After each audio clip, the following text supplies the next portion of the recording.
सबैलाई नमस्कार छ। आज मिति 2079 साल भदौ 12 गते, तदनुसार 2022 अगस्त 28 तारिक, भाद्र शुक्ल पक्ष, कृष्ण प्रतिपदा, आइतबारका दिन राति 7:55 भएको छ। यो समय लौकथा पाठ्य सर्वे दृश्य प्रतिष्ठानको समय हो। यो समय लौकथा सुन्ने सुनाउने समय पनि हो। लौकथा पाठ्य सर्वे दृश्य प्रतिष्ठानको 313औं श्रृङ्खलामा म वाचक, यस प्रतिष्ठानका एडमिन मनोहर पोखरेल यहाँहरू समक्ष उपस्थित भइसकेको छु। सबैलाई भव्य स्वागत गर्न चाहन्छु, सादर नमन गर्न चाहन्छु। वर्षाको मादकता अहिले आफ्नो चरम उत्कर्षमा पुगेको छ। बादलहरू पहिले कन्जुस भएर बर्सिए, अहिले पागल भएर बर्सिन थालेका छन् र मनसुन राम्रोसँग सुरुवात हुँदैछ बल्ल बल्ल मध्यान्तरमा आएपछि। जे होस् जसो होस्, यस वर्षको यो महिना पनि मध्यमा पुगेको छ अनि विशेषतः बर्खाको मध्यान्तरमा हामी पुगेका छौँ। नेपाल सम्वतको यो 11औं महिना हो र गुम्ला पर्व आज समाप्ति भएको छ। भगवान बुद्ध अनि उहाँका अनुयायीहरू दिव्य प्रवचन अनि ज्ञानको प्रचारमा जाँदा बर्खाको समयमा यात्रा नगरेर एकै ठाउँमा बस्ने भएकाले बौद्ध मार्गी नेवारहरूले मनाउने यो पर्वलाई बर्खा अनि ज्ञानको एउटा सङ्गम पनि मानिन्छ। यस्तै थारू समुदायले मनाउने अतबारी पर्वको अवसर पनि परेको छ।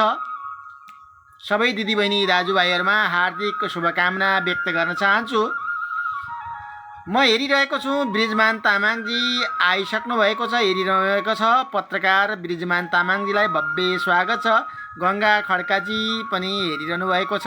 असाध्यै धेरै लौकथा लेख्नुहुन्छ, साह्रै सुन्दर लौकथा लेख्नुहुन्छ। गङ्गा खड्काजीलाई पनि भव्य स्वागत छ।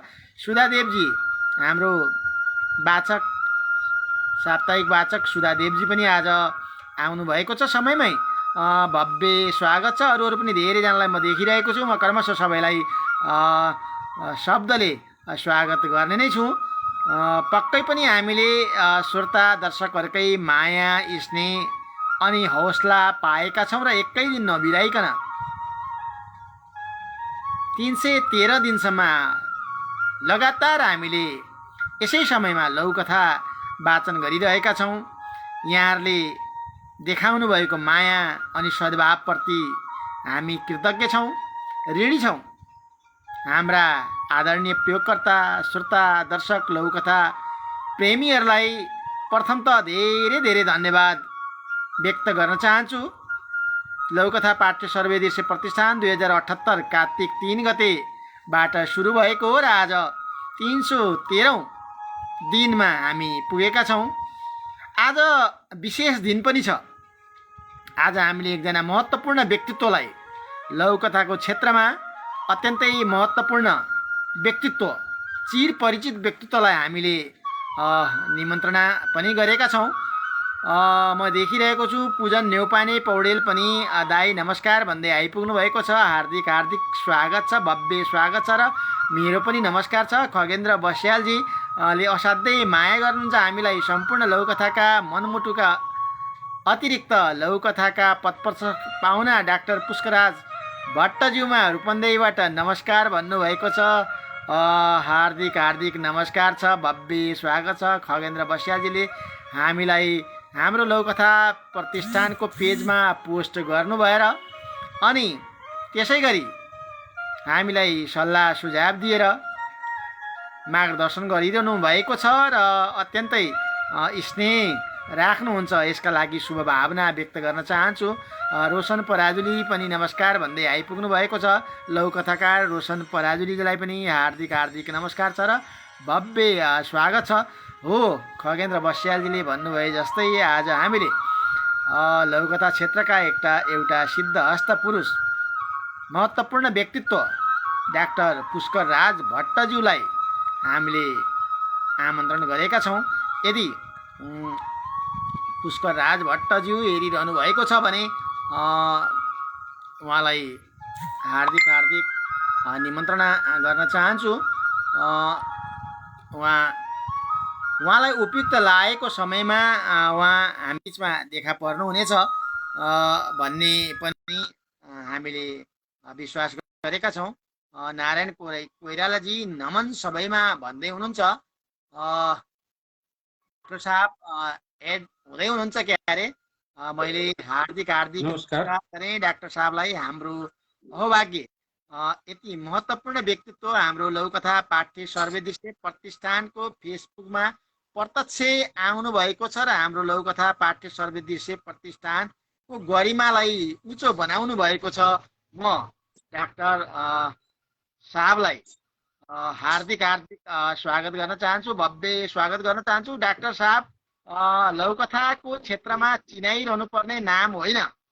उहाँ लेखक हुनुहुन्छ, समालोचक हुनुहुन्छ, डाक्टर हुनुहुन्छ। सम्भवतः लौकथाको क्षेत्रमा मैले जाने अनुसार उहाँ पहिलो विद्यावारिधि गर्नुहुने डाक्टर हुनुहुन्छ। अरूहरूको मैले जानकारी पाएको छैन।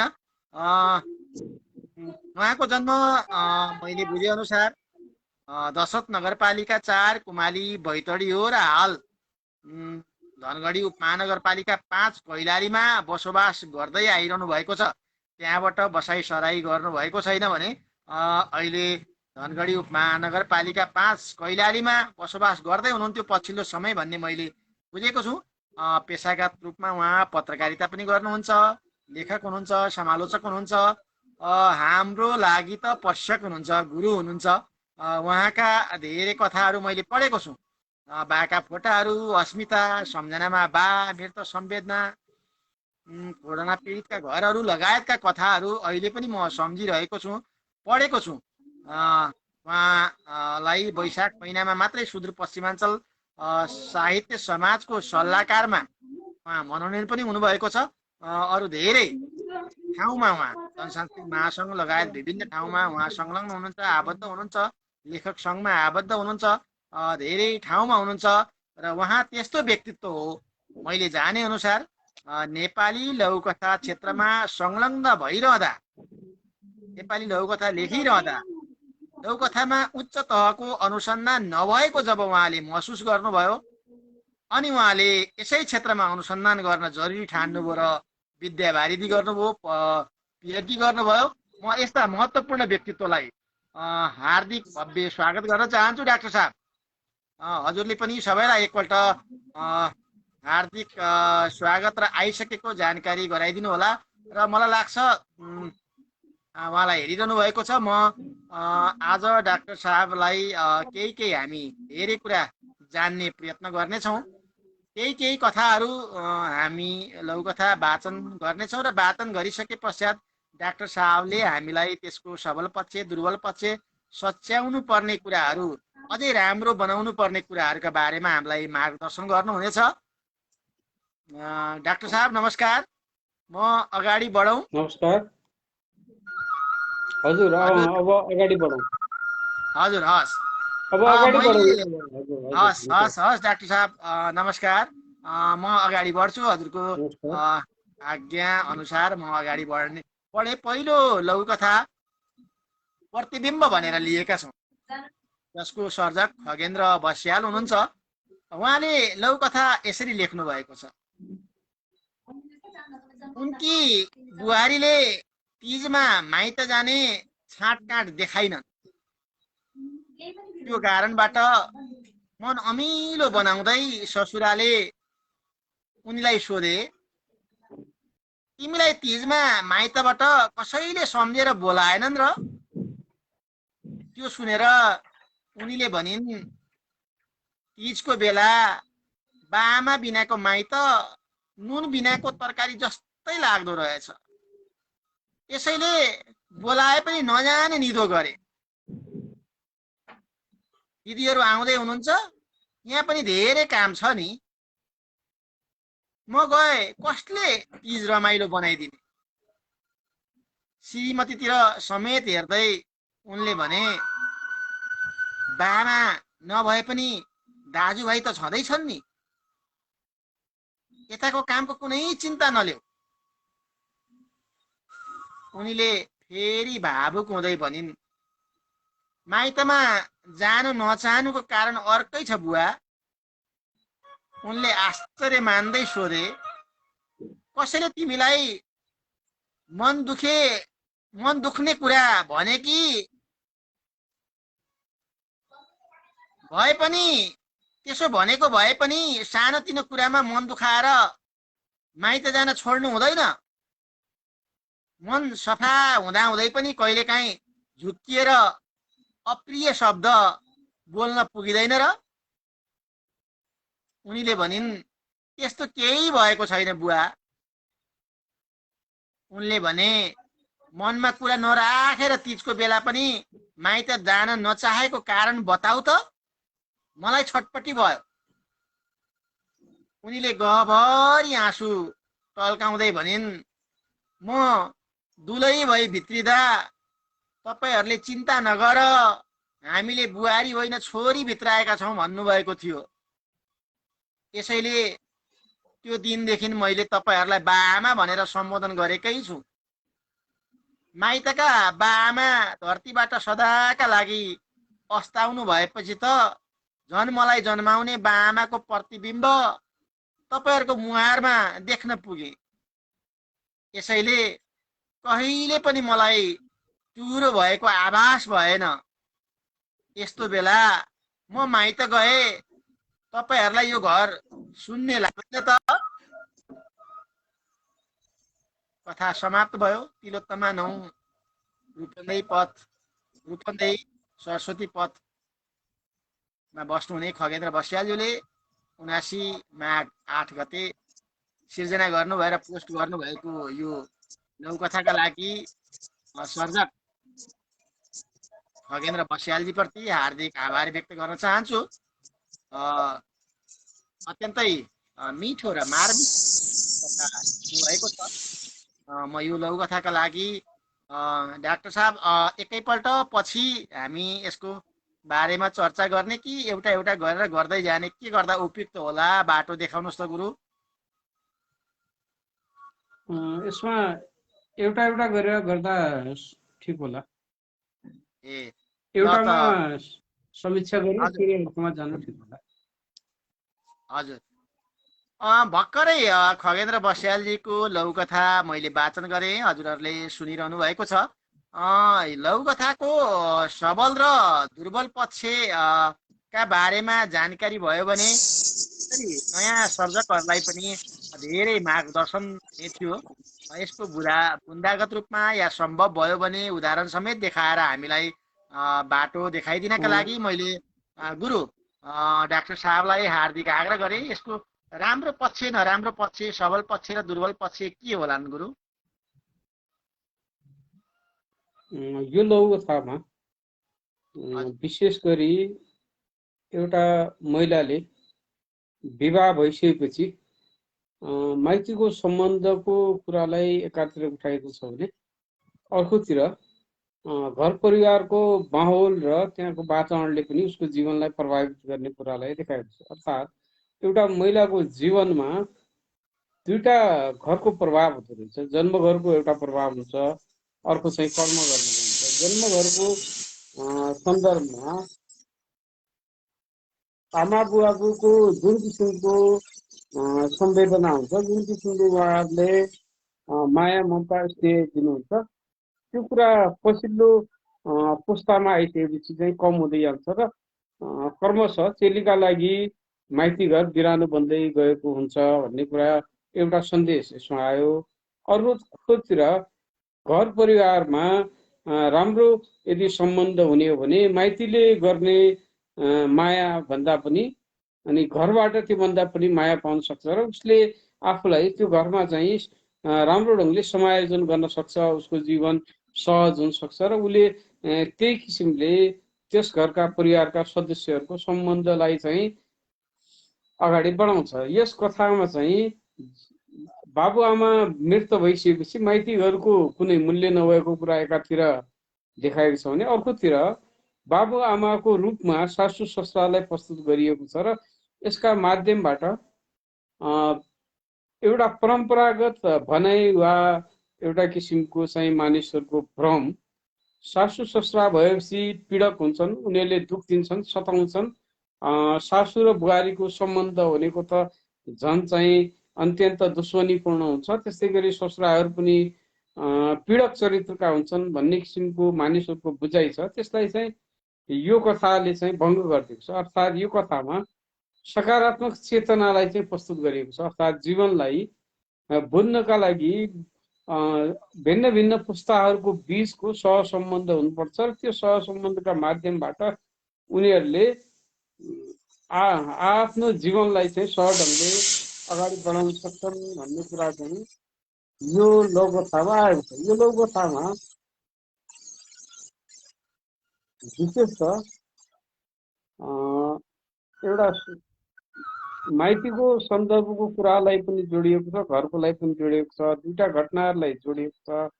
यसमा दुईटा लघुकथा पनि बनाउन सक्ने अवस्था पनि रहन सक्छ। तर पनि एउटै सन्दर्भमा अब घटना एउटै सन्दर्भमा दुईटा पक्षको कुरा आएको छ र यसमा चाहिँ घर र माइतीको सम्बन्धको ले नारीको जीवन कसरी प्रभावित गर्छ भन्ने कुरा छ।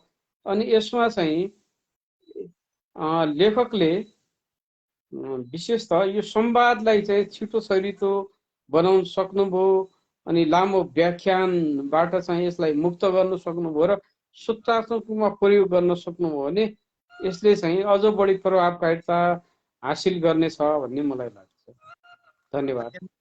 अत्यन्तै गहकिलो सुझाव। यो खगेन्द्र बस्यालजीलाई मात्रै होइन, हामी धेरै नवसर्जकहरूलाई यसले धेरै कुरा शिक्षा दिन्छ।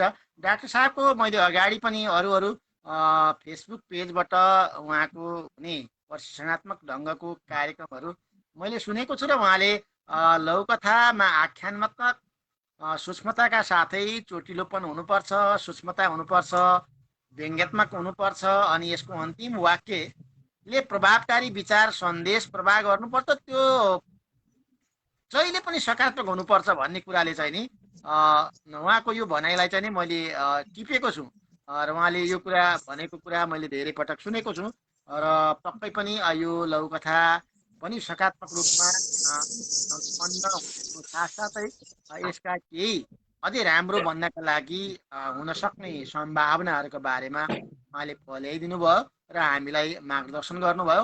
म धेरैजना आज डाक्टर साहब आउनुभएको कारणले र आउने थाहा पाएको कारणले गर्दा पनि हाम्रो लघुकथा पेज भरिभराउ भएको छ। यसका लागि पनि म हार्दिक आभार व्यक्त गर्न चाहन्छु। रोशन पराजुलीजी, नारायण कोइरालाजी नमन समयमा भन्दै हुनुहुन्छ, चेतना दाहालजी नमस्कार सम्पूर्णमा भन्दै हुनुहुन्छ, लक्ष्मी रिजालजी पनि आइसक्नु भएको छ, ममता गौतम नमस्कार सर शुभकामना भन्नुभएको छ, एन्जेल निलु पनि हेर्दै हुनुहुन्छ, तोयना सुवेदीजी सबै आदरणीय व्यक्तित्वमा नमन भन्दै हुनुहुन्छ, नन्दलाल आचार्यजी नमस्कार सर शुभकामना भन्नुभएको छ, त्यसै गरी धन्वन्तरी मिश्र नमस्कार भन्दै हुनुहुन्छ। सबैलाई हार्दिक नमस्कार गर्न चाहन्छु र भव्य स्वागत गर्न चाहन्छु। खगेन्द्र बस्यालजीले अलि लामै लेख्नु भएको छ, अतिथि डाक्टर पुष्पराज भट्ट ज्यूमा जिज्ञासा भनेर लेख्नु भएको छ। लघुकथामा हुनै पर्ने आवश्यक तत्त्वहरू के हुन् भनेर उहाँले खगेन्द्र सरले सोध्नु भएको छ। यसै गरी अर्को कुरा सोध्नु भएको छ, लघुकथाले दिनुपर्ने सन्देश कस्तो हुनुपर्छ, यो कुरा सायद आइसकेको छ।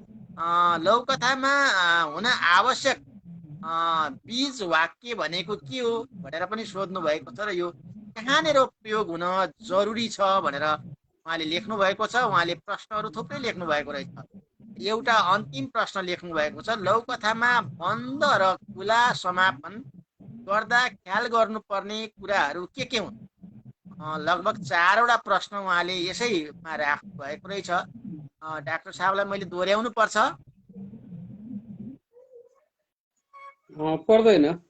ए म हस्, यसको यो जिज्ञासाको बारेमा केही बोलौँ कि?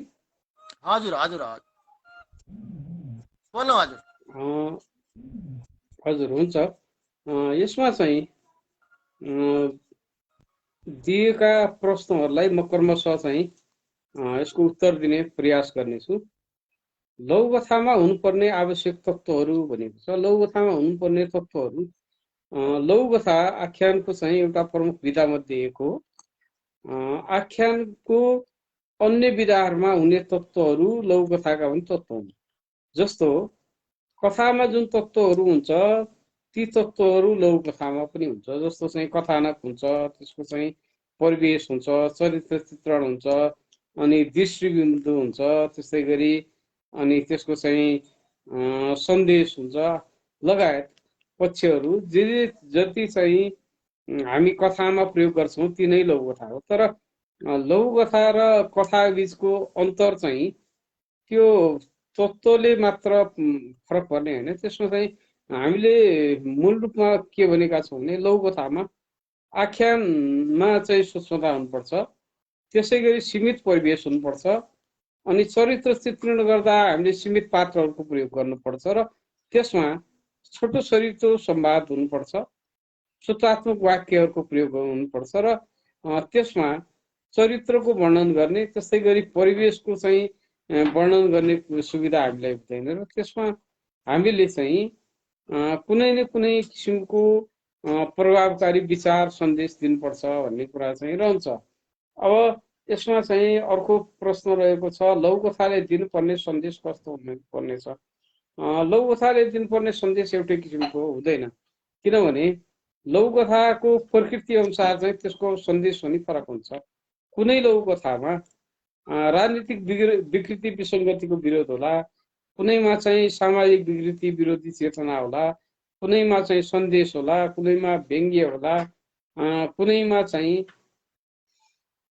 समाजमा चाहिँ चलिरहेको अन्धविश्वासहरू, त्यस्तै कुप्रथाहरू, कुप्रवृत्तिहरू हटाउनु पर्ने र समाज परिवर्तन हुनुपर्ने चेतना होला। यसरी हेर्ने हो भने लघुकथामा विशेषतः चाहिँ विकृति विरोधी चेतना एउटा प्रमुख पक्ष हो, त्यस्तै गरी व्यङ्ग्यात्मक चेतना दोस्रो पक्ष हो र त्यसको साथसाथै विकृति विसङ्गतिको विरोध गरेर समाजको सकारात्मक परिवर्तनका लागि मानिसहरूलाई जागृत गर्नु, त्यस्तै गरी सकारात्मक सन्देशका माध्यमबाट समाजमा चाहिँ सही विचार दृष्टिकोण चाहिँ प्रस्तुत गर्नु नै यसले दिनुपर्ने सन्देश हो भनेर बुझ्नुपर्छ। लघुकथामा हुन आवश्यक बीज वाक्य भनेको के हो, यो कहाँनिर प्रयोग हुन्छ? यो चाहिँ लेखकले आफै नियोजित रूपमा बीज वाक्यको प्रयोग गरेको हुँदैन। लेखकले चाहिँ एउटा किसिमले चाहिँ आफ्नो कथाहरू प्रस्तुत गर्दै हुन्छ। त्यो कथाहरू प्रस्तुत गरिसकेपछि त्यसमा चाहिँ त्यसको मूल मर्म, त्यसको मूल भाव र मूल विचारलाई प्रदर्शित गर्ने एउटा वाक्य रहेको हुन्छ। त्यसलाई चाहिँ त्यसको समीक्षकले, त्यसको आलोचकहरूले पहिल्याउने हो, खोज्ने हो र यसमा चाहिँ यो कथाको मूल भाव चाहिँ यो वाक्यमा रहेको छ र यसले चाहिँ समग्र कथाको सन्देशलाई चाहिँ प्रतिनिधित्व गर्छ। यसो भएको हुनाले यो बीज वाक्य हो, यो कथाको चाहिँ मूल मुटु हो भनेर चाहिँ भनिएको चाहिँ पाइन्छ। त्यसो भएको हुनाले बीज वाक्यको नाममा लेखकले चाहिँ धेरै चाहिँ चिन्ता गर्नुपर्ने चाहिँ अवस्था हुँदैन, किनभने लेखकले आफ्ना दृष्टिकोणहरू राख्दै जाने क्रममा त्यहाँभित्र के कस्ता कुराहरू आए, त्यसको चाहिँ के कसरी समीक्षा होला या त्यसको के चर्चा होला भन्ने कुरा ख्याल गर्ने भन्दा पनि एउटा विधालाई चाहिँ समग्रमा चाहिँ राम्रो बनाउने कुरामा चाहिँ सोच्नु पर्यो। एउटै कथालाई पनि धेरै किसिमले चाहिँ विश्लेषण गर्न सकिन्छ। एउटा कथाको एउटा मात्र कोणबाट विश्लेषण गर्न सकिँदैन, त्यसको चाहिँ विभिन्न कोण हुन्छन्। ती कोणबाट समालोचकहरूले समीक्षा गर्छन्, त्यसका चाहिँ त्यसमा रहेका सन्देशका कुराहरू, त्यसमा रहेका विचारका कुराहरू, त्यसमा भएको शैली शिल्पका कुराहरू पहिल्याउने, त्यसको अध्ययन अनुसन्धान गर्ने जिम्मा त समीक्षकहरूको हो। तर लेखकले चाहिँ मूलतः रचनालाई चाहिँ कसरी प्रभावकारी बनाउने, कसरी सन्देशपूर्ण बनाउने र कसरी अरूभन्दा फरक बनाउने कुरामा ध्यान दिए पुग्छ भन्ने मलाई लाग्छ। त्यस्तै गरी लघुकथामा बल्ल र खुला समापन गर्दा ख्याल गर्नुपर्ने कुराहरू के हुन् भन्छ। लघुकथामा समापन हुँदाखेरि लेखकले अब दुई किसिमले चाहिँ समापन गरेको हुन्छ। कतिपय लेखकहरूले त्यसको कथाको सन्देशलाई चाहिँ खुला छोडिदिएका हुन्छन्। अर्थात् के भने उनीहरूले त्यो सिधै चाहिँ व्यक्त गरेको हुँदैन। त्यो सन्देश चाहिँ पाठकले आफ्नो किसिमले त्यसको अर्थ लाउन सकोस्, उसले चाहिँ त्यसको अर्थ आफै खोजेर त्यसको विश्लेषण गर्न सकोस् भनेर छोडिएको हुन्छ एकातिर भने, अर्कोतिर लेखकले आफैले चाहिँ अर्थ खुलाउने गरी वा त्यसको चाहिँ सन्देश प्रस्तुत गर्ने गरी समापन गरिएको पनि हुन्छ। यो दुईटै किसिमले प्रयोग गरिएको पाइन्छ। नेपाली लघुकथामा बन्द समापन र खुला समापन दुईटै हुन्छ। तर लेखकले सबै कुरा आफै भनिहाल्ने, आफै चाहिँ प्रस्तुत गरिहाल्ने भन्ने कुराले गर्दा रचना प्रभावकारी हुँदैन। कतिपय सन्दर्भमा लेखकले त्यो बुझ्नका लागि अतिरिक्त श्रम गरोस्, अतिरिक्त त्यसको चाहिँ अर्थ पहिल्याउन लागोस् भन्नका लागि त्यसलाई चाहिँ प्रतीकात्मक रूपमा प्रयोग गरिएको हुन्छ। त्यसमा चाहिँ अर्थ चाहिँ पाठकले खुलाओस् भनेर त्यसको चाहिँ अर्थ चाहिँ लुकाएको हुन्छ र त्यो लुकाएको अर्थलाई पाठकले आफ्नो किसिमले अर्थ लाउँछ। पाठकको चेतनाको स्तर जुन किसिमको हुन्छ उसले आफ्नो चेतनाको आधारमा त्यसलाई बुझ्ने हो। सबै पाठकले एउटै कथालाई एउटै रूपमा बुझ्छ भन्ने हुँदैन। उनीहरूको चेतना स्तरको आधारमा पाठलाई बुझ्ने हो र त्यसको विश्लेषण गर्ने हो। तर लेखकको क्षमता उसको लेखनमा देखा पर्छ। अनि त्यसै गरी लघुकथाको पाठक पनि बौद्धिक पाठक हुनुपर्छ र उसले त्यो रचनालाई बुझ्नका लागि केही बौद्धिकता खर्च गर्नुपर्छ, केही अतिरिक्त श्रम खर्च गर्नुपर्छ र त्यो अतिरिक्त श्रमबाट उसले चाहिँ सकारात्मक मूल्य चाहिँ प्राप्त गर्नुपर्छ भन्ने कुरा चाहिँ रहेको छ। मैले अहिलेलाई चाहिँ यति नै आफ्नो कुरा राखेँ। हार्दिक आभार। अत्यन्तै महत्त्वपूर्ण जानकारी, एउटा वाक्यले अत्यन्तै महत्त्वपूर्ण ज्ञान र जानकारी राखेको छ। यसका लागि हार्दिक आभार व्यक्त गर्न चाहन्छु डाक्टर भट्टजीलाई। र अनि यति मिठो प्रश्न राखिदिनु हुने खगेन्द्र बस्यालजीलाई पनि हार्दिक आभार व्यक्त गर्न चाहन्छु। खगेन्द्र बस्यालजीको प्रतिबिम्ब पश्चात हामी अर्को लघुकथामा लाग्दैछौँ। निरज कोइरालाजी हेरिरहनु भएको छ, उहाँकै लघुकथा छ। निरज कोइरालाजी नमस्कार सबैमा भन्दै हुनुहुन्छ, हार्दिक नमस्कार छ। एन्जेल निलुले सबैजनामा मेरो हार्दिक नमन भन्नुभएको छ, हार्दिक नमन छ। धेरै मिठो अनि मार्मिक कथा, खगेन्द्र बस्यालजीलाई धेरै धेरै बधाई भन्नुभएको छ। यज्ञ शर्माजी पत्रकारका अत्यन्तै चिर परिचित नाम यज्ञ शर्माजी मोरङको विराटनगरबाट हेरिरहनु भएको छ, हार्दिक स्वागत छ। मित्र गौतमजी पनि लघुकथाकार मित्र गौतमजीलाई पनि हार्दिक स्वागत छ, उहाँ नमस्कार भन्दै हुनुहुन्छ। लक्ष्मी रिजालजी हाम्रो व्यवस्थापक गहन सुझाव भनेर भन्नुभएको छ, धेरै धेरै धन्यवाद छ। लोकनाथ बुढासैनी सबैमा हार्दिक नमन भन्नुभएको छ, यहाँलाई पनि हार्दिक नमन छ। तोयना सुवेदीजीले दिव्य विश्लेषण भन्नुभएको छ, निश्चित रूपमा दिव्य विश्लेषण छ। तोयनाथ गुरुलाई पनि हार्दिक हार्दिक आभार छ। हेम पोखरेलजी नमस्कार पुष्कर सर र मनोहर सरलाई भन्नुभएको छ। हेम पोखरेलजी यहाँलाई पनि धेरै धेरै स्वागत छ भन्दै म निरज कोइरालाजीको जो सुनसरी बस्नुहुन्छ पिटरीमा, उहाँको लघुकथा मेरी बा शीर्षकको लघुकथा म वाचन गर्न अगाडि गइरहेको छु। निरजजी सुनिरहनु भएको होला। म उहाँको कथा सुरु गर्छु। कथा यसरी सुरु हुन्छ। कथा लेख्नु थियो उसले, शीर्षक थियो बा। बाले छाडेर गइसकेका थिए। गाँजा धेरै खाएर दमले अल्पायुमै चिप्लेका, झ्याम्पा कति रित्याएका। उसले सम्झ्यो धनपति बा करोडौँका मालिक, कति भलादमी बाहरू, एकमात्र छोरालाई 10 पढ्दै 3 लाखका बाइक किनिदिएका। फेरि सम्झ्यो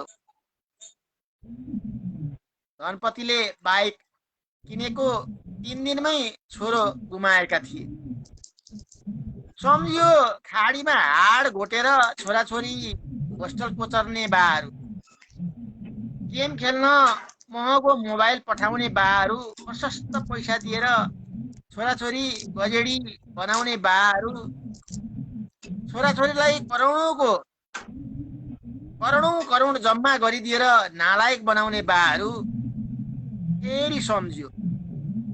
अर्काका बाहरू भन्दा त आफ्नै बा थिए। कति छाक भोकै बसेर मेरो पेट भरिदिए। खान नहुने आफै खाएर खाना हुने हामीलाई खुवाए। अक्षर चिनाए, पढ्न सिकाएर गए। बेलैमा गएर ढिँडो रोटी खान सिकाए, दाउरा घाँस गर्न सिकाए, निरोगी बनाए, दुःखमा हाँस्न सिकाए, अभावमा खट्न सिकाए। मलाई मेहनती, अनुशासित, परिश्रमी बन्न सिकाउने मेरा बा। उसले आफ्नै बा महान देख्यो। सम्झ्यो फोटो भए रोक्थे, तर फोटो पनि भेटेन। भोलिपल्ट खुसी औँसी सबेरै उठ्यो। नुहाई धुवाई आमालाई बोलाएर भन्यो, आमा यहाँ बस्नुहोस् न। के भन्छ यो? मलाई मन्दिर जान हतार छ। आमाले भन्नुभयो। मैले चाहिँ मन्दिर परिक्रमा गर्नु परेन भन्दै परिक्रमा गर्यो अनि दण्डवत गरेर भन्यो, हजुरलाई सदा दिन पुजिरहन्छु। मलाई कमलको फुल बनाउने मेरी बा। कथा समाप्त भयो। बेलुका 1 उदयपुर उहाँको घर हो, तर हाल इटरी सुनसरीमा बस्नुहुन्छ। उहाँले यो 78 सालमै लेख्नु भएको लघुकथा। उहाँले मेरो बा नभनिकन मेरी बा भन्नुभएको छ, अर्थात् आमालाई बाको स्वरूपमा उहाँले लघुकथामा उतार्नु भएको छ। यति मिठो लघुकथाका लागि हार्दिक आभार व्यक्त गर्न चाहन्छु र डाक्टर पुष्कर राज भट्टलाई यो लघुकथाका बारेमा पनि यसका दुर्बल पक्षहरू, हाम्रा पक्षहरू अझै त्यसो भए अझै यो सुन्दर भन्ने कुराहरूका बारेमा हामीलाई जानकारी गराइदिनका लागि चाहन्छु। यो लघुकथामा विशेष त एउटा पात्रको अनुभवबाट प्राप्त अनुभूतिलाई चाहिँ प्रस्तुत गरेको छ। उसले चाहिँ जीवन जगतमा देख्दाखेरि बाहरूका अनेक चित्रहरू चाहिँ देखिन्छ। अर्थात् के भने समाजमा के कस्ता किसिमका बाहरू छन् भन्ने चाहिँ एक किसिमको दृश्य प्रस्तुत गरेको छ। त्यसपछि विशेषतः सन्तानको लागि धेरै त्याग गर्ने बाहरूको कर्तव्य बोध, उनीहरूको चाहिँ अत्यधिक प्रेम, उनीहरूले देखाएको चाहिँ ममतालाई छोरा पात्रहरूले अनुभव गर्न नसकेको, त्यसको सही सदुपयोग गर्न नसकेको र उनीहरूले चाहिँ विकृतिको खाडलमा जाकिएर आफू चाहिँ बर्बाद भएको कुरालाई चाहिँ देखाएको छ। अर्थात् कुनै पनि नयाँ पुस्तालाई श्रमको महत्त्व दर्शाउन नखोजेको अनि श्रमले बाँच्नुपर्छ भन्ने कुरालाई नदेखाएको हुँदा उनीहरूले चाहिँ श्रमलाई नबुझेको र श्रमबाट प्राप्त ज्ञानको शक्ति, त्यसै गरी धनको शक्ति प्राप्त गर्न नसकेको र उनीहरूको जीवन चाहिँ बर्बाद भएको कुरालाई चाहिँ देखाएको छ। र त्यो अनुभव प्राप्त गरेर लेखकले आफ्ना बाले सानैदेखि दुःख खपेर आफूलाई चाहिँ सक्षम बनाउनका लागि गरेको सङ्घर्षलाई चाहिँ बोध गरेको छ, त्यसलाई आत्मसात गरेको छ र त्यसै बोधलाई चाहिँ उसले गर्ने क्रममा आफ्ना पितृहरूप्रति, आफ्ना चाहिँ पुराना पुस्ताप्रति कृतज्ञ रहनुपर्छ भन्ने भावना उसमा जागेको छ। त्यो भावनाको उजागर उसले आमाप्रति श्रद्धा गरेको छ र आमालाई श्रद्धा गर्ने क्रममा उसले आमालाई बाको प्रतिबिम्बको रूपमा देखेको छ। आमालाई चाहिँ बाको रूपमा देखेर देख्नुको अर्थ भनेको बाले जुन कर्तव्य पुरा गर्नुहुन्थ्यो वा बाले गर्नुपर्ने कर्तव्य आमाले पनि पुरा गरेको हुनाले आमालाई पनि मेरी बा भनेर भनेको छ। अर्थात् के भने योमा चाहिँ शीर्षकमा चाहिँ नयाँ प्रयोग गरिएको छ। अर्थात् के भने बालाई स्त्रीकरण गरिएको छ र यसरी आमा पनि बा जस्तै हुन्। एउटा कर्तव्य पालनको हिसाबले जति बाको जिम्मेवारी हुन्छ त्यति आमाको पनि हुन्छ भन्ने सन्दर्भ चाहिँ आएको छ र यसरी यस कथामा चाहिँ सामाजिक अनुभवबाट प्राप्त ज्ञान शिक्षा र त्यो शिक्षाले मानिसको जीवनमा आएको सकारात्मक परिवर्तन र त्यो परिवर्तनले आएको पुरानो पुस्ताप्रतिको आस्था श्रद्धा र आफ्ना कृतिहरूप्रतिको उसको आदर भावलाई चाहिँ देखाएको छ र यो लघुकथामा विशेषतः अरू बाहरूको वर्णनको एउटा किसिमको कुरा छ, अर्कोतिर आफ्नो कुरा पनि आएको छ। यसलाई चाहिँ दुईवटा लघुकथा पनि बनाउन सकिन्छ। यसैमा पनि मूलत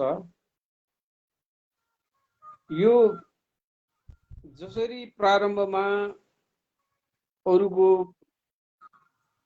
वर्णन गरिएको छ त्यो वर्णनलाई चाहिँ सूत्रात्मक रूपमा प्रयोग गर्न सकिने चाहिँ सम्भावना चाहिँ छ। पछिल्ला वाक्यहरू चाहिँ यसमा चाहिँ प्रभावकारी बन्दै आएका छन् अनि ती वाक्यहरूले चाहिँ सन्देशलाई चाहिँ बोकेको छ। तर प्रारम्भ अलिकति केही मिलाउन सक्यो भने यो लघुकथा पहिलेभन्दा अझ बढी सशक्त हुने मैले बुझेको छु। धन्यवाद।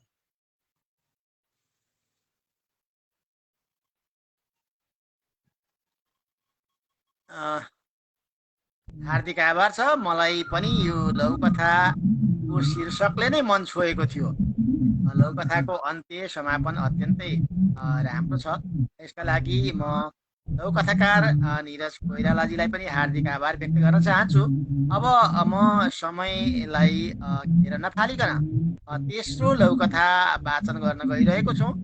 तेस्रो लघुकथा मनोहर पोखरेलको लघुकथा छ जवाब शीर्षक। लघुकथा यसरी सुरु हुन्छ। चुपचाप राख, यति नै हो। पैसा लिन नमानेको कान्छालाई झपार्दै करुणाले थपेकी थिइन्। आफ्ना सन्तानलाई पनि ठुलाले खुसीले दिएको कुरा खुसीले हात थाप्न सिकाऊ। कम भयो हजुर, तोकिएको भाडा दिनुहोस् न, कान्छाले दाबी गर्दै माग गरेको। कसरी कम भयो? यहीँबाट यहीँ आएको 30 रुपियाँ नदिएर के 50 रुपियाँ दिउँ म? करुणा जङ्गी। भाडा दर र दैनिक उपभोग्य वस्तुको मूल्य आकाशिएको थियो।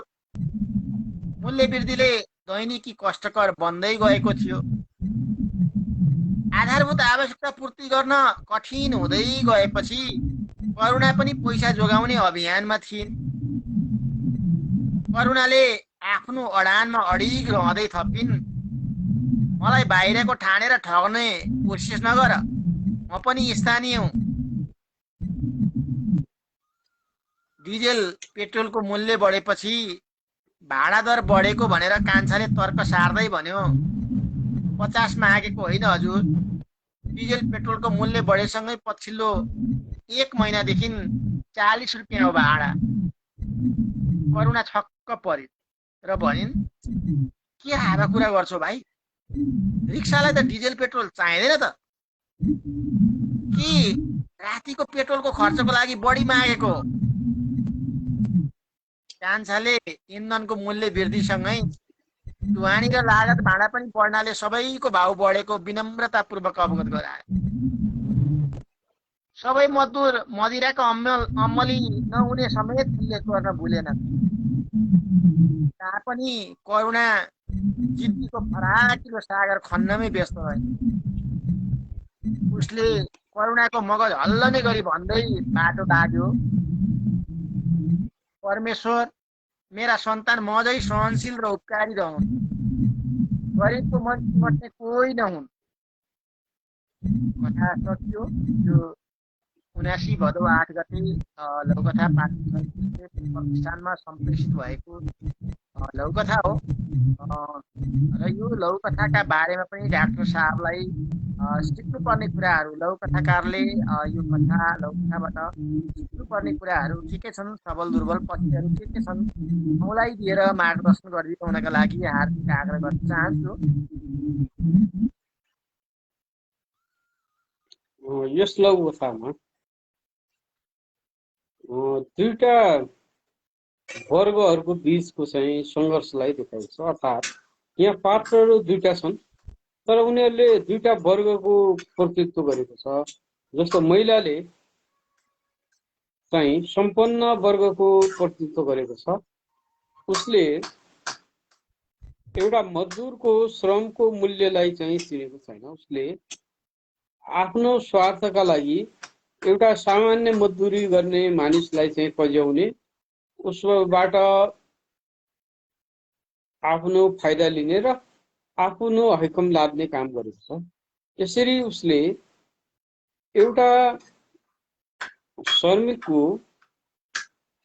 इज्जतमाथि, उसको चाहिँ स्वाभिमानमाथि धावा बोलेको छ र उसलाई चाहिँ हीन साबित गर्न खोजेको छ। उसका संवादहरू, उसले भनेका कुराहरूले यहाँ चाहिँ के देखिन्छ भने त्यो महिलामा चाहिँ त्यो मानिसप्रति चाहिँ त्यो गरिब मान्छेप्रति घृणा रहेको छ, उप्रति उपेक्षा भाव रहेको छ र उपेक्षा भावका माध्यमबाट उसले उसलाई चाहिँ तल खसालेर बोलेको छ। उसले बोलेका संवादहरू हामी हेर्छौँ भने त्यसमा चाहिँ यसलाई चाहिँ जसरी पनि तल पार्नुपर्छ भन्ने प्रभुत्ववादी संस्कृतिको चाहिँ परिचय चाहिँ दिएको छ। उसले चाहिँ प्रभुत्ववादी संस्कृतिको चाहिँ प्रतिनिधित्व गरेको छ भने त्यो मजदुरले विशेषतः एउटा निरीह, कमजोर, लाचार भन्दा पनि एउटा स्वाभिमानी, श्रमप्रति आस्था गर्ने, आफ्नो श्रमको मूल्य बुझ्ने र त्यो मूल्यको पार्श्विक माग गर्ने गरेको छ। अर्थात् उसमा चाहिँ के छ भने सङ्घर्ष चेतना चाहिँ रहेको छ। उसमा चाहिँ आफ्नो अधिकारप्रति जागरुकता छ, आफ्नो अधिकारको लागि, आफ्नो श्रमको लागि लड्नुपर्ने भावना व्यक्त भएको छ। यसरी हेर्दाखेरि ती दुई पात्रहरूको बिचको सङ्घर्ष चाहिँ देखाएको छ र यसको अन्तिममा चाहिँ त्यो पात्रको भनाइबाट व्यङ्ग्य आएको छ, त्यो महिलाप्रति व्यङ्ग्य आएको छ र उसले चाहिँ त्यो महिलाले गरेको गलत कार्यप्रति चाहिँ व्यङ्ग्य गरेको छ। यसरी यो लघुकथामा श्रमिक पात्रप्रति संवेदना देखाएको छ, त्यो महिलाप्रतिको घृणा पनि आएको छ र त्यो महिलाले गरेको कार्यप्रति व्यङ्ग्य पनि छ। यो लघुकथामा मूलतः अन्तिमका वाक्यहरूलाई चाहिँ अझ बढी चाहिँ सशक्त गरी मिलाउन सक्ने सम्भावना कतिको रहन्छ, त्यो कुरामा चाहिँ लेखकले चाहिँ अझै ख्याल गर्नुपर्छ कि भन्ने मलाई लाग्छ। जब ती महिलाले त्यतिको अन्याय गरिसकेपछि एउटा सामान्य चाहिँ कुरा भनेर त्यो चाहिँ मजदुर हिँडेको अवस्था चाहिँ छ, तर त्यसलाई चाहिँ एउटा व्यङ्ग्यात्मक चेतना दिन वा त्यसमा चाहिँ भनौँ विद्रोहात्मक चेतना दिन, अनि त्यस्तै गरी त्यसमा चाहिँ कुनै सन्देश चाहिँ प्रदान गर्नका लागि अझ बढी प्रभावकारी शब्दहरू, वाक्यहरू दिन सकिने अवस्था रहन सक्छ। यसमा चाहिँ लेखकले ख्याल गर्नुहोला भन्ने मलाई लागेको छ। र यहाँ केही प्रश्नहरू आएका छन्, म त्यो प्रश्न पनि पढेर आफै पढेर चाहिँ बोल्दैछु। यहाँ खगेन र बस्याल सरको क्रमशः प्रश्नहरू आएछन्। यी प्रश्नहरूमा म चाहिँ केन्द्रित भएँ। एक लघुकथामा दुई वा सोभन्दा बढी सन्देश दिन सकिन्छ कि सकिँदैन?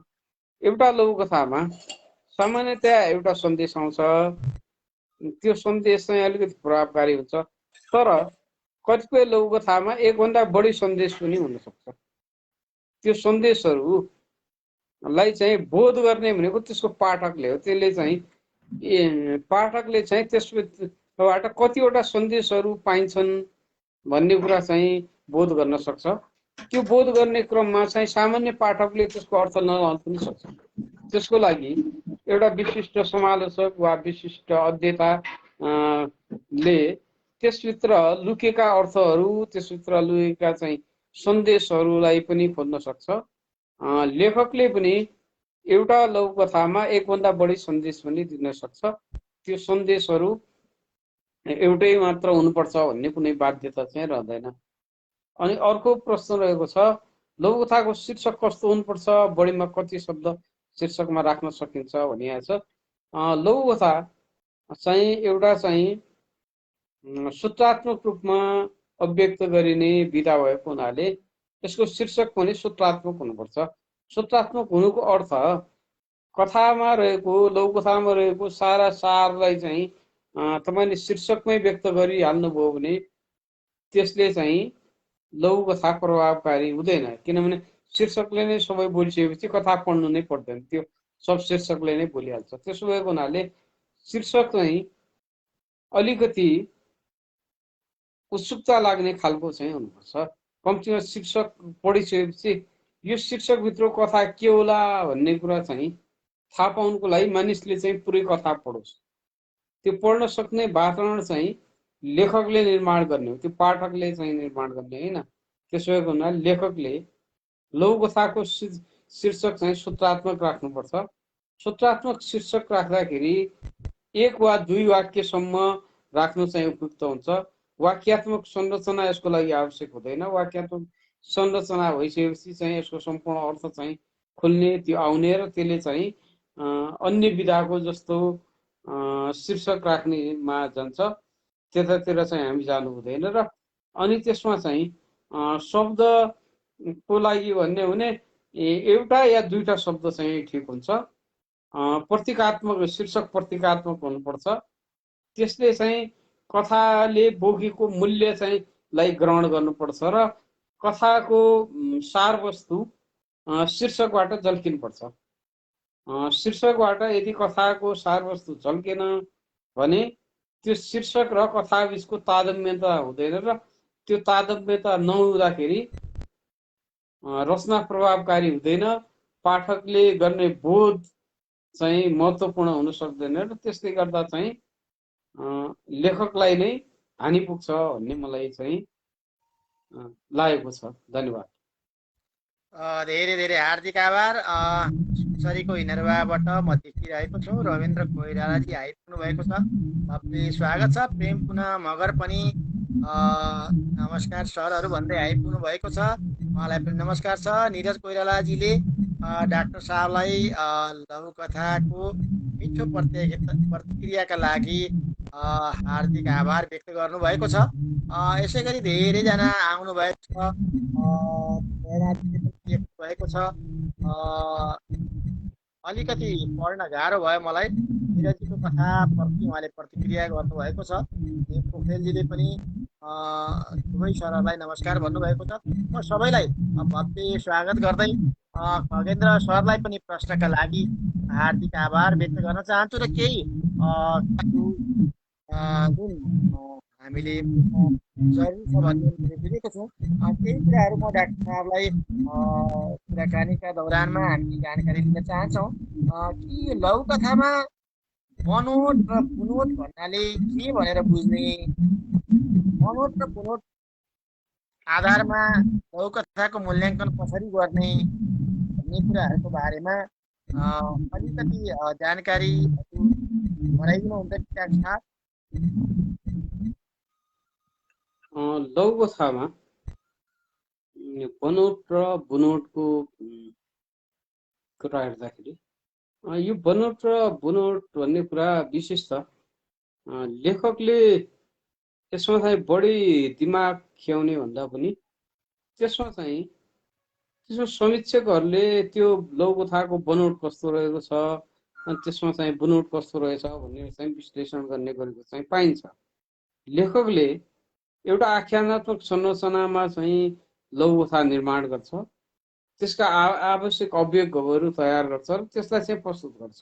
मैले प्रस्तुत गरेको लघुकथामा यी कुराहरू छन्, यी हुनुपर्छ वा यति अपुग भयो भन्ने भयले लघुकथा लेख्न लाग्यो भने लघुकथा हुँदैन। लघुकथा लेख्ने मान्छे भयबाट चाहिँ मुक्त हुनुपर्छ। उसले सामान्यतया लेखनको परम्परा, लेखनको कसरी चलिरहेको छ भन्ने कुरालाई ख्याल गरेर एउटा भनौँ लघुकथाका मानक रचनाहरूका आधारमा पनि निर्माण गर्न सक्छ र लघुकथालाई चाहिँ प्रभावकारी बनाउन सक्छ।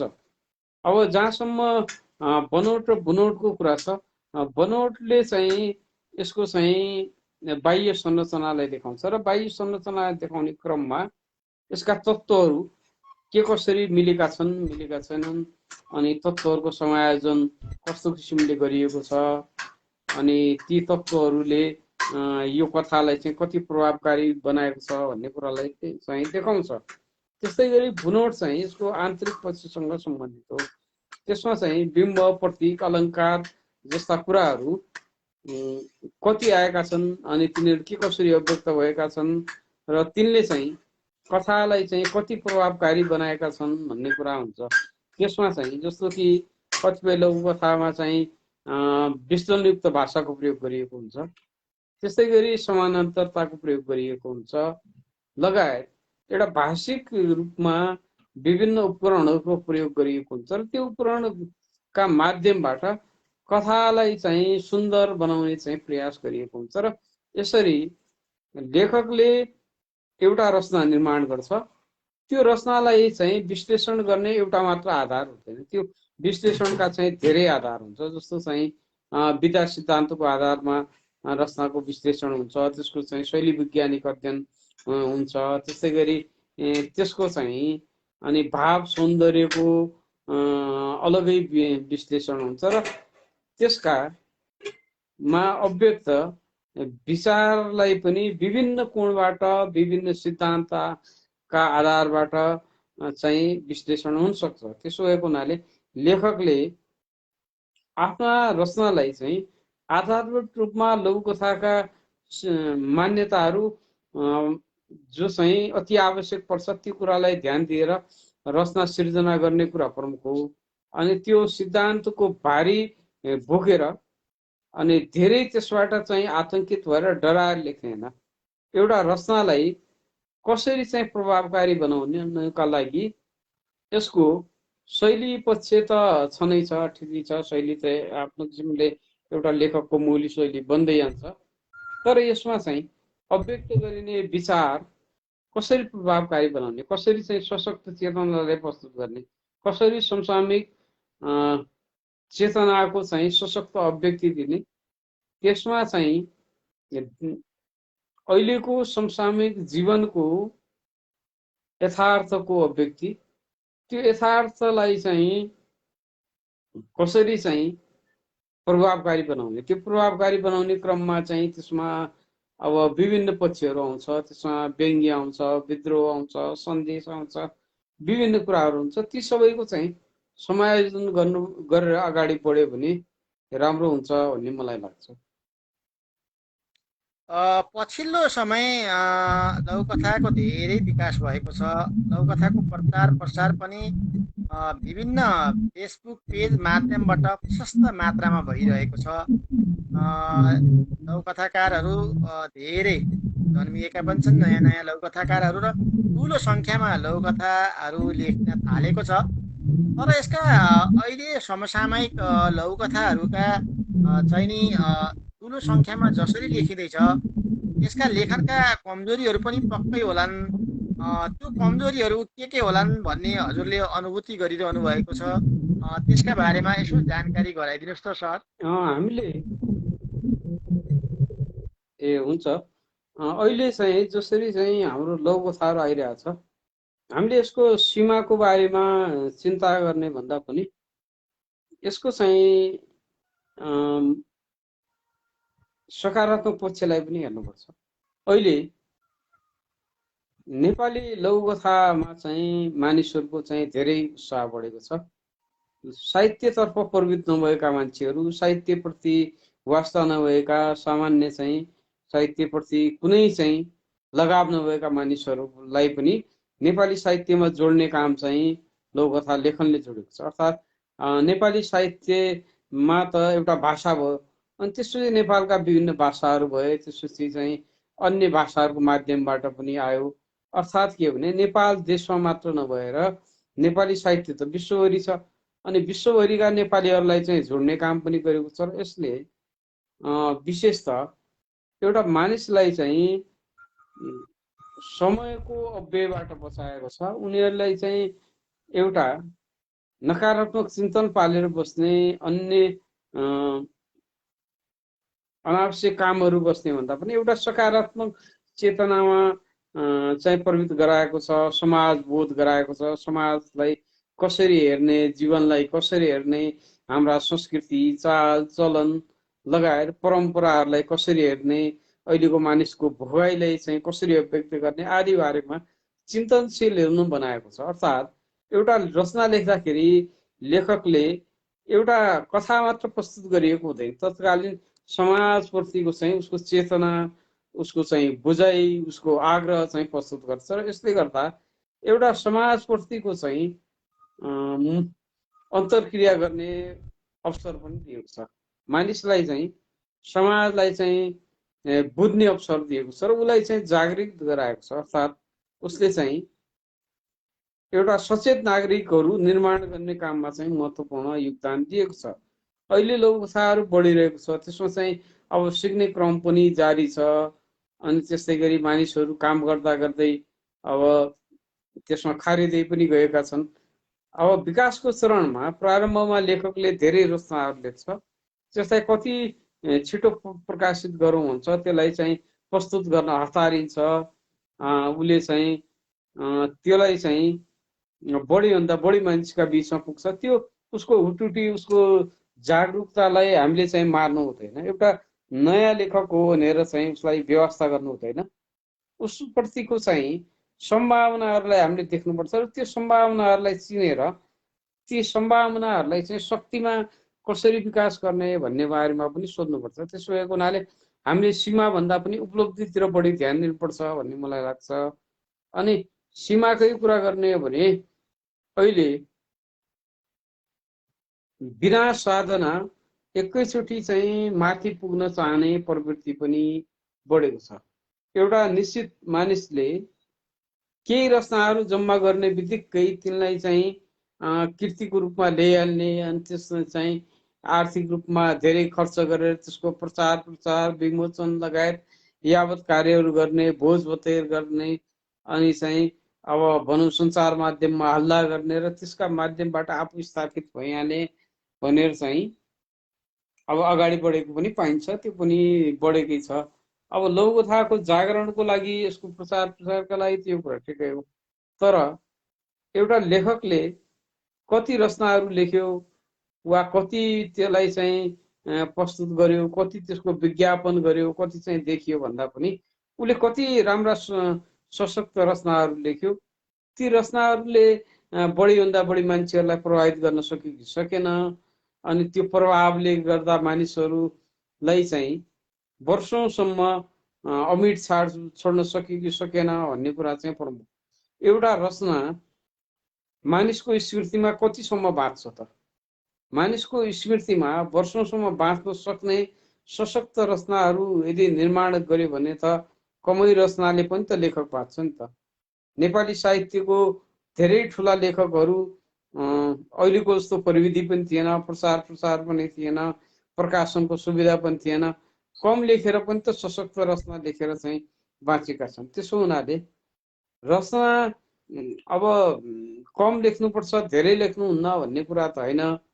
अब त्यो त लेखकले चाहिँ आफ्नो हिसाबले अब जे जति पनि लेख्न सक्छ। तर जे जति लेखे पनि प्रभावकारी रचनाहरू निर्माण गर्नुपर्छ। प्रभावकारी रचना निर्माण गर्नका लागि लेखकले एकचोटि लेखेर मात्र पुग्दैन, त्यसलाई चाहिँ विभिन्न चरणमा परिमार्जन गर्ने, परिष्कार गर्ने गरेर अगाडि बढ्यो भने राम्रो हुन्छ। उसको चाहिँ पहिलो समीक्षक आफै हो र आफ्नो समीक्षा आफ्नै गर्नुपर्छ। आफ्ना लेखनका सीमाहरू, उपलब्धिहरूलाई आफै चिन्नुपर्छ र त्यसको विश्लेषण गरेर अगाडि बढ्नुपर्छ। यति गर्न सक्यो भने लेखक चाहिँ सबल बन्छ भन्ने मलाई लाग्छ। हार्दिक आभार, साह्रै प्रेरणादायी र सन्तोषजनक कुराहरू राख्नुभयो। यसका लागि धेरै धेरै आभार व्यक्त गर्न चाहन्छौँ हामी प्रतिष्ठानको तर्फबाट। एउटा सिकारु लघुकथाकारहरूले धेरै बुझ्न जरुरी छ। परिमार्जन परिष्कार साधनाको कुरा गर्नुभयो, यो त निश्चित जरुरी छ। अध्ययन अनुसन्धान र त्यसका लागि निरन्तर त्यो खालको दृढता पनि जरुरी छ। सिकारु लघुकथाकारहरूले चाहिँ नि सैद्धान्तिक रूपमा चाहिँ नि कतिपय कुराहरू नबुझी हुँदैन। कुनै कुराले उसलाई प्रभाव पार्छ र लेख्नका लागि आरम्भ गर्छ, तर सैद्धान्तिक कुरा नबुझिकनै पनि लेख्न थालेको कुराहरू पनि यदाकदा चर्चामा आएको छ। यसो हुँदा सिकारु लघुकथाकारहरूले चाहिँ नि न्यूनतम रूपमा कस्ता खालका सैद्धान्तिक कुराहरू चाहिँ नि बुझ्नै पर्ने हुन्छ डाक्टर साहब? लघुकथा लेख्ने मानिसहरूले मूलत 2-3वटा कुरामा ध्यान दिए पुग्छ, धेरै कुरा हेर्नु पनि पर्दैन। लघुकथा चाहिँ कथालाई छुट्याएर लघुकथा बन्दैन भन्ने कुरा पहिला दिमागमा राख्नु पर्यो। जस्तो कथा लेख्ने लेखकले लेख्दाखेरि के सुरु गर्छ भने त्यो पात्रको चरित्र चित्रणबाट सुरु गर्छ, अनि त्यस्तै गरी परिवेशको चित्रणबाट चाहिँ सुरु गर्छ।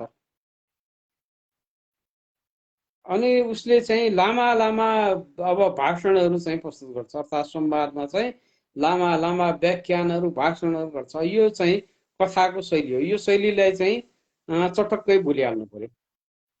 एउटा कथालाई चाहिँ सुरु गर्ने, त्यसमा घटना सँगसँगै सीमित पात्रहरूले केही संवादका माध्यमबाट प्रस्तुत गर्ने, त्यसमा चाहिँ लेखकले बोल्ने होइन कि त्यसको पात्रले, लेखकले चाहिँ बोल्न लाग्यो भने उसले चाहिँ भाषण गर्छ, त्यो भाषणले गर्दा रचना चाहिँ बोजिलो हुन्छ, त्यसमा चाहिँ भाषण चाहिँ आउनु भएन।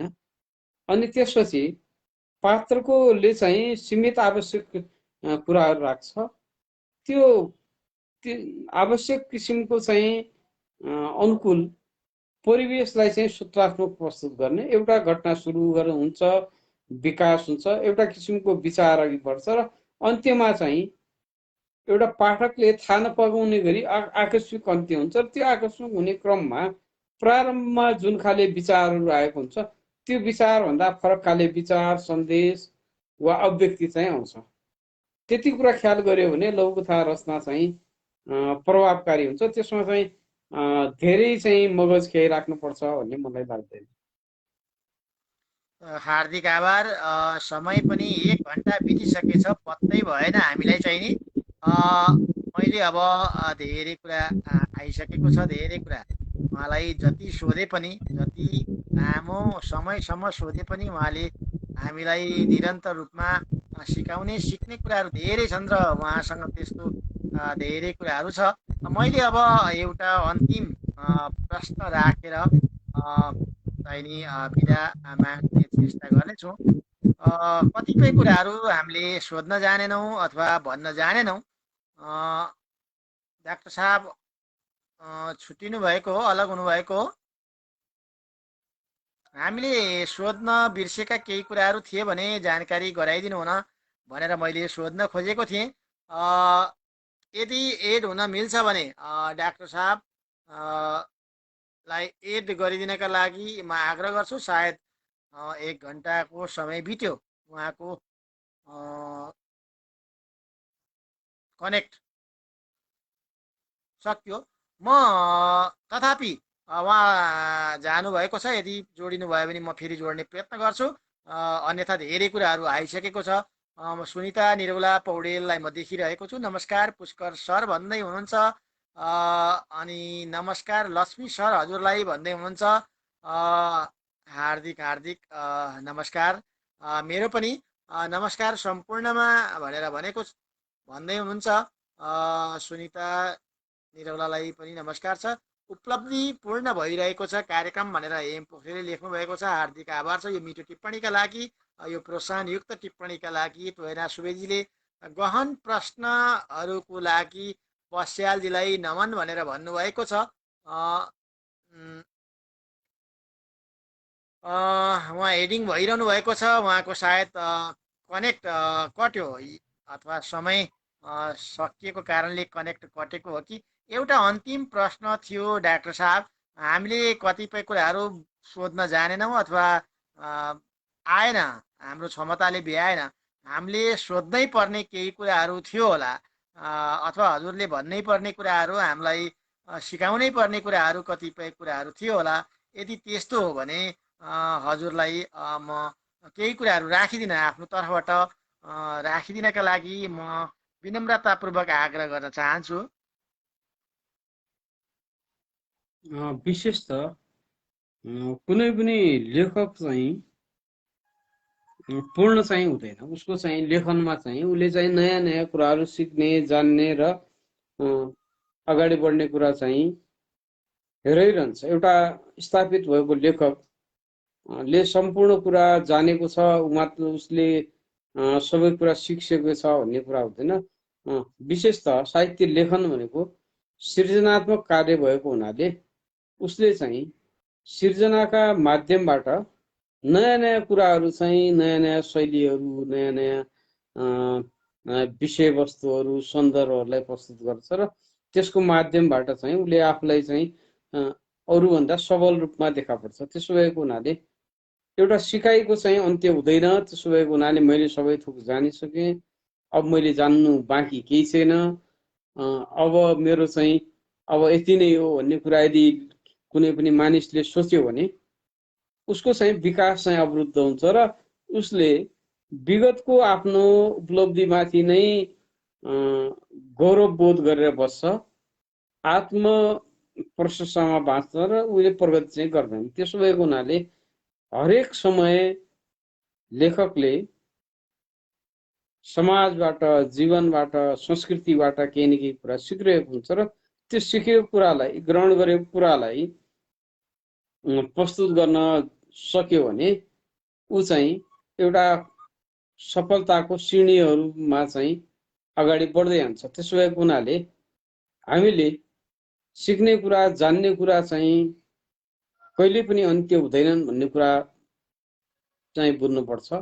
विशेष त हामी अझै पनि सिकिरहेका छौँ, लघुकथामा काम गरिरहेका छौँ, तर कतिपय कुराहरू काम गर्दा गर्दै नयाँ कुराहरू चाहिँ जानिँदै जान्छ अनि त्यसमा चाहिँ हामी त्यसलाई लागू गर्छौँ, फेरि नजानेको कुरा हुन्छ, फेरि अनि जान्छौँ, लागू गर्छौँ। त्यसो भएको हुनाले सिकाइलाई चाहिँ एउटा बसाइमा, एउटा छलफलमा मात्रै सकिने कुरा हुँदैन। त्यसलाई चाहिँ हामीले विशेष त यस्तै गरी अन्तर्क्रियामूलक कार्यक्रमहरू गर्दै गयो भने त्यसमा चाहिँ प्रष्ट हुँदै जान्छन्।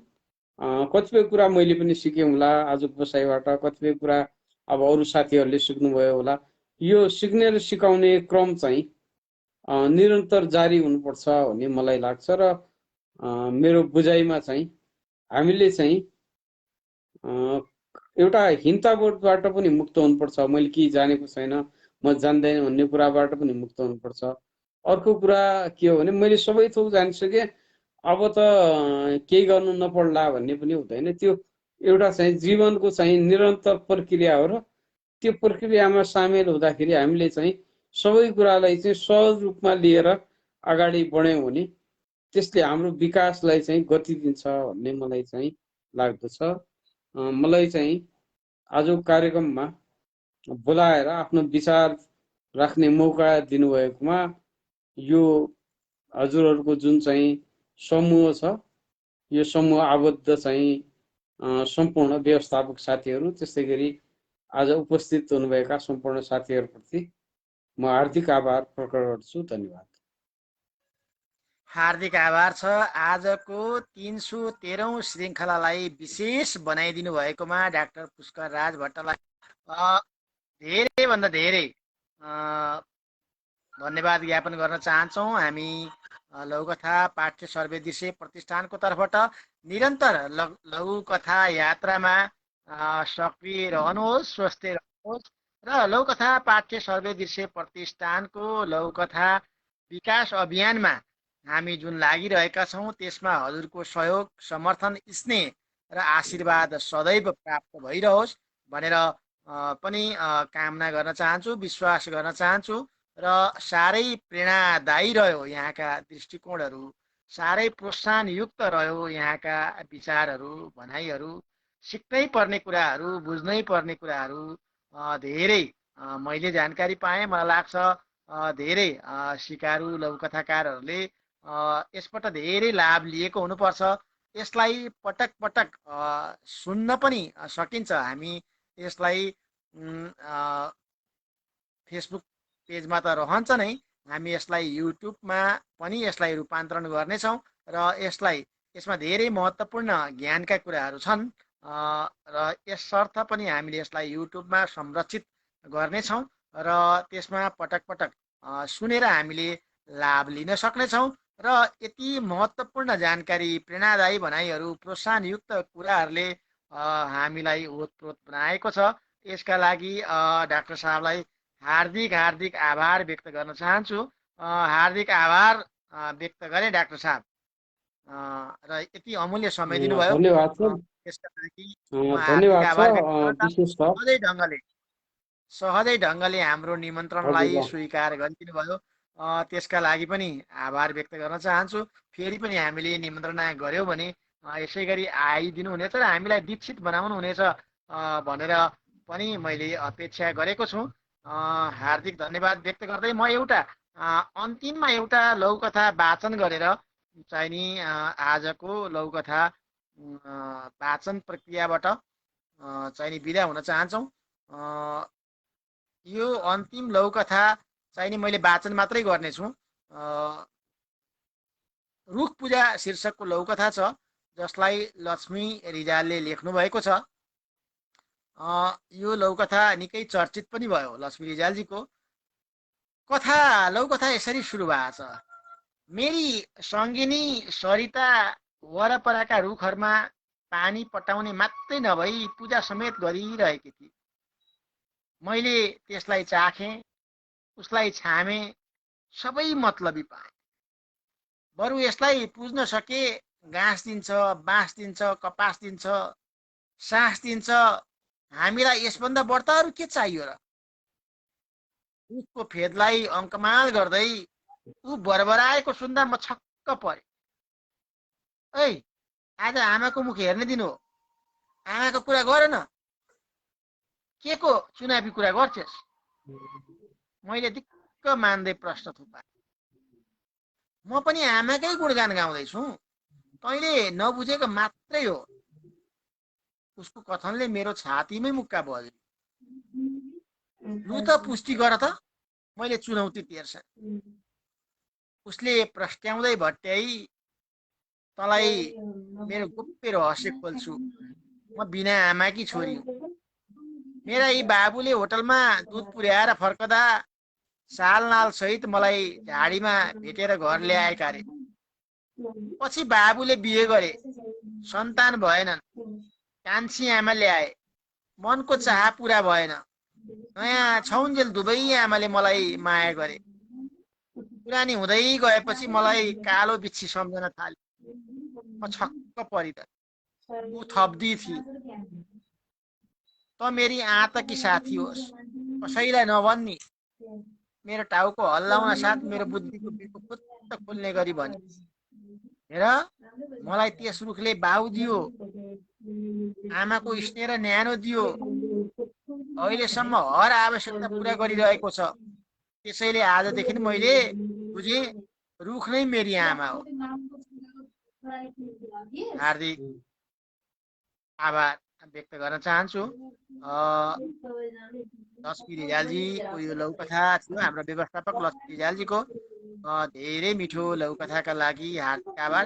आजको सबै कार्यक्रमका सङ्कलन र संयोजनकर्ता नन्दलाल आचार्यजीलाई पनि म विशेष नमन र हार्दिक आभार व्यक्त गर्न चाहन्छु। लेखक समालोचक हाम्रा लघुकथाकार डाक्टर पुष्करराज भट्टलाई हार्दिक आभार व्यक्त गर्छु नै। सँगै आजको कार्यक्रमलाई यति महत्त्वपूर्ण समय दिएर कार्यक्रमलाई अझै रोचक बनाइदिनका लागि प्रश्नहरू राखिदिनु हुने खगेन्द्र बस्याल सरहरू, निरज कोइराला सर र अरू सरहरू जो वाचन प्रयोगकर्ता श्रोता भएर आज सहभागी हुनुभयो, सक्रिय सहभागिता जनाउनु भयो। म सबै लघुकथाकारहरू, साहित्य प्रेमीप्रति हार्दिक आभार व्यक्त गर्दै पुनः एकपल्ट म सबैको तर्फबाट लौकथा पाठ्य सर्वे दृश्य प्रतिष्ठानको तर्फबाट आजको हाम्रो प्रशिक्षक हाम्रा गुरु डाक्टर पुष्पराज भट्टप्रति हार्दिक आभार व्यक्त गर्दै आजको कार्यक्रमलाई यहीँ बिट मार्न चाहन्छु र म कार्यक्रमबाट ओझल हुन चाहन्छु। सबैलाई शुभरात्रि भन्न चाहन्छु। सबैको जय होस्। हार्दिक धन्यवाद। नमस्कार। शुभरात्रि। शुभरात्रि मेरो तर्फबाट।